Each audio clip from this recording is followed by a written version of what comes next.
Now we're going to go through lateral flexion of the spine. Again, this is a global measure. We're not measuring segmentally through thoracic or lumbar, but you want to look at those things. So again, we're going to use the goniometer with this.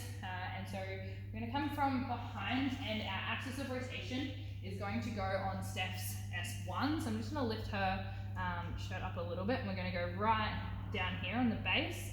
And then our stationary arm is going to go straight down to the floor, generally going to go right down the butt crack, and then we're going to get her to laterally flex to your left-hand side for me, Steph. So we're keeping that stationary, and I should mention the moving arm is going to be in line with her C7, which is going to be right here.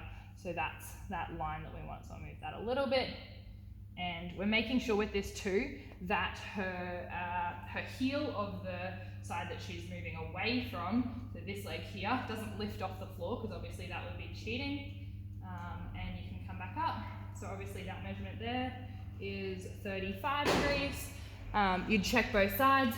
The other really quick way that you could do this, if she laterally flexes again to the left, then you could measure centimeters above, at, or below the kneecap, and that's a good way to really quickly eyeball difference left versus right. Relax there.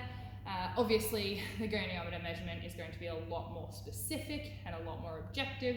I mean, centimeters is still objective, but they can sort of cheat and like reach their arm when we're really looking obviously at the spinal mobility.